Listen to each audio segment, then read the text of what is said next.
اسی جنگل میں ایک شیرنی رہتی تھی. اس کے 2 بچے تھے. وہ اپنے دونوں بچوں کو بہت لاڈ و پیار سے پال پوس رہی تھی. جب تک بچے چھوٹے تھے تب تک شیرنی روزانہ ان کے لیے دوسرے جانوروں کا شکار کر کے لاتی اور خوب پیٹ بھر کر انہیں کھلاتی. پر جب بچے تھوڑے بڑے ہوئے تو اس نے انہیں بھی اپنے ساتھ شکار پر لے جانا چاہا تاکہ وہ اپنا شکار خود کرنا سیکھ جائیں. بڑا بچہ فوراً تیار ہو گیا، لیکن چھوٹے بچے نے کہا میری طبیعت ٹھیک نہیں ہے، کچھ دنوں بعد چلوں گا. شیرنی بڑے بچے کو لے کر شکار پر چلی گئی. کچھ دن اور گزر گئے پر چھوٹا بچہ پھر بھی شکار پر جانے کے لیے راضی نہیں ہوا. دراصل وہ بہت ہی کاہل تھا. وہ سوچتا تھا جب بیٹھے بٹھائے کھانے کو مل جاتا ہے تو پھر محنت کیوں کروں. شیرنی روزانہ اسے سمجھاتی کہ وہ شیر کا بچہ ہے اور اسے خوراک حاصل کرنے کے لیے خود ہی جد و جہد کرنی چاہیے، ورنہ اس کی عادت میں سستی شامل ہو جائے گی اور اس کی اس کمزوری کا دوسرے جانور فائدہ اٹھائیں گے اور اس کے مقابلے پر بھی آنے لگیں گے. چھوٹا بچہ اپنی ماں کی اس نصیحت کو ایک کان سے سنتا اور دوسرے سے نکال دیتا. وہ سمجھتا کہ اس کی ماں اس سے جلتی ہے اور اسے تکلیف پہنچانے کے لیے غیر ضروری محنت و مشقت کے کاموں میں لگانا چاہتی ہے. وقت تیزی سے گزرتا گیا اور رفتہ رفتہ شیرنی کے دونوں بچے بڑے ہو گئے. بڑا بچہ بہت ہی ہوشیار اور پھرتیلا نکلا. اس کے برخلاف چھوٹا بچہ بہت ہی کاہل اور سست تھا.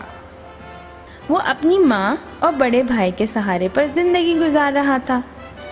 ایک دن ایک شکاری جنگل میں آیا اور شیرنی کو اپنی گولی کا نشانہ بنا دیا.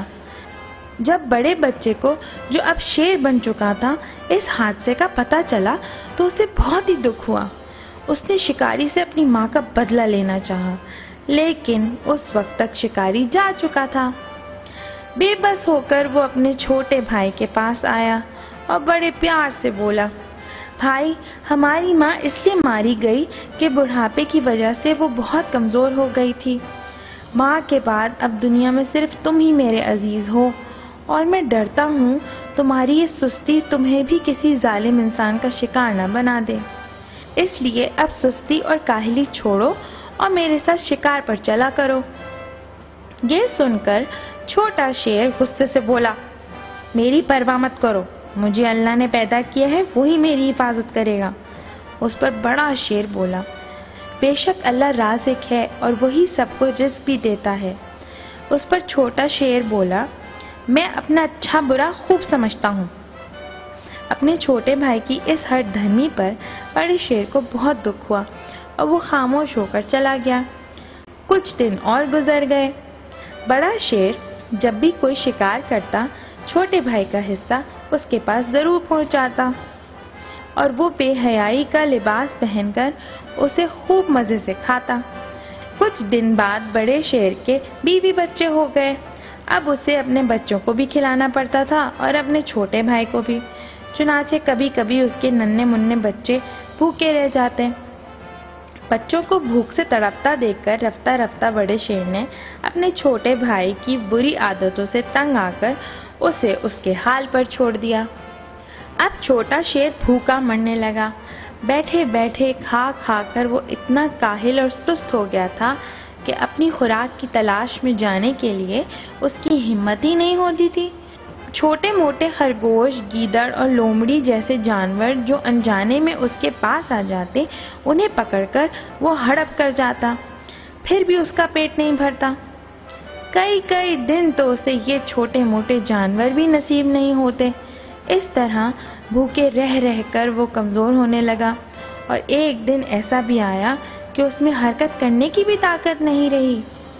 اس کی حالت مردوں سے بدتر ہو گئی. ایک دن ایک بھوکا چوہا اس کے قریب سے گزرا اور اسے بے حس و حرکت دیکھ کر مردہ سمجھ بیٹھا اور اس کے کان کتر کتر کے کھانے لگا. چھوٹے شیر کو بڑا غصہ آیا، لیکن کمزوری کی وجہ سے حرکت بھی نہیں کر سکا. پیٹ بھرنے کے بعد چوہے نے ایک لمبی ڈکار لی اور دوڑتا ہوا اپنے بھوکے ساتھیوں کے پاس آیا اور انہیں بھی یہ خوشخبری سنا دی.